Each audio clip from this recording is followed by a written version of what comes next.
prochaine présentation est celle du 3IA MIAI à Grenoble par son directeur, Éric Gossier. Si tu peux essayer de faire entre 5 et 10 minutes. Oui. Merci Olivier, bonjour à toutes et à tous. Donc, je suis Éric Gossier, directeur du 3IA grenoblois qui s'appelle MIAI à Grenoble-Alpes. Est-ce que je peux voir les transparents s'il vous plaît? Je crois qu'il faut faire ce geste. Le suivant même. Donc, notre institut, un peu comme les autres 3IA, rassemble l'ensemble des partenaires académiques du site grenoblois. Et une des particularités, c'est qu'on a un nombre... Je crois que le geste magique n'a pas marché. Le transparent suivant, c'est un nombre assez important de partenaires privés, environ 90, et je reviendrai sur ce point-là qui est très important pour nous. Transparent suivant.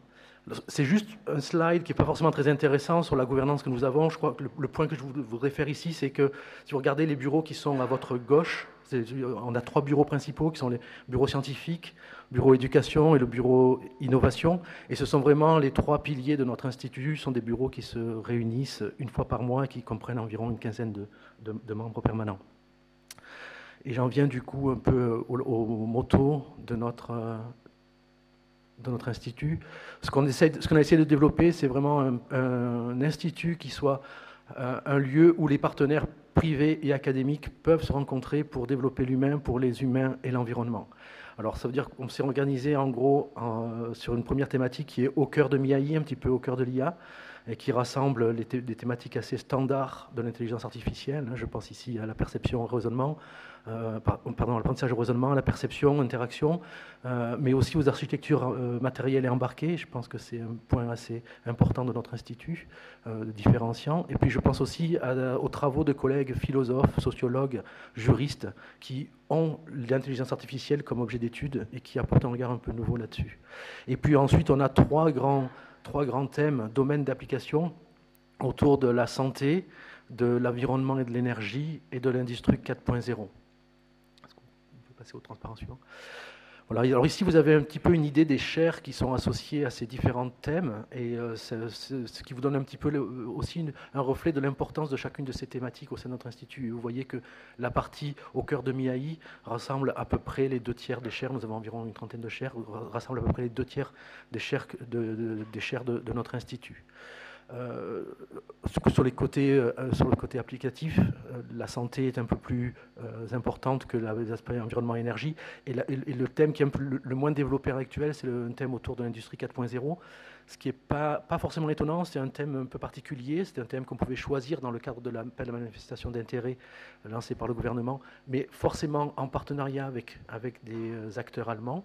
Donc on travaille en collaboration avec 2 instituts Fraunhofer là-dessus. Et puis c'est un thème un peu plus émergent en termes d'adoption de l'intelligence artificielle.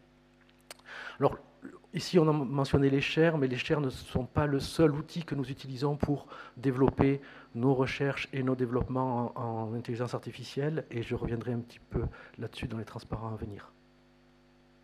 Merci. Voilà, donc en termes d'innovation, nous avons 2 missions principales sur l'innovation. Une première mission, c'est quand même d'essayer de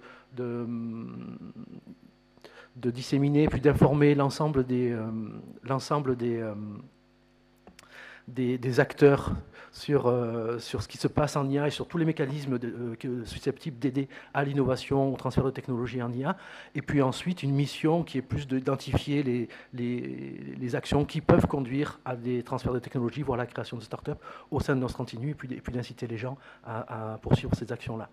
Alors, tout comme Diane l'a mentionné pour le 3IA Côte d'Azur, notre objectif aussi, c'est de s'appuyer sur les acteurs présents dans les sites pour l'innovation. Donc typiquement, dans le bureau innovation, on retrouve les représentants de la SATT, on retrouve des représentants d'INRIA Startup Studio, on retrouve des représentants de la structure un peu similaire côté CEA, on retrouve des représentants d'Institut Carnot et puis de différents pôles de compétitivité. Et voilà, et je dirais que la particularité de notre action là-dessus, c'est de pouvoir mettre ensemble et autour d'une table tous ces gens-là et les faire travailler pour accélérer l'innovation en IA. Et à ma connaissance, c'est la première fois que tous ces gens-là se retrouvent tous les mois pour travailler sur une thématique particulière ou même pour travailler tout court ensemble. Transparent suivant, s'il vous plaît. Donc, en termes de formation, donc il y a eu beaucoup d'efforts de fait aussi, tout comme Nicolas, nous sommes assez fiers des avancées que nous avons eues en formation. On a un peu plus que doublé le nombre de personnes formées en IA. Et je dirais que peut-être le point saillant de l'effort qui a été fait, ça a été de développer 2 certificats qui sont en train de passer au RNCP, sur les certificats Cœur IA et un certificat application de l'IA. Et ces certificats permettent aux étudiants de s'inscrire en ligne en fonction des formations qui suivent pour obtenir ces certificats délivrés par notre institut. Et ça a permis d'une part de développer l'offre de formation, que ce soit une formation tout au long de la vie ou une formation initiale, l'offre de formation en IA, et puis d'inciter les collègues à adopter ces éléments-là.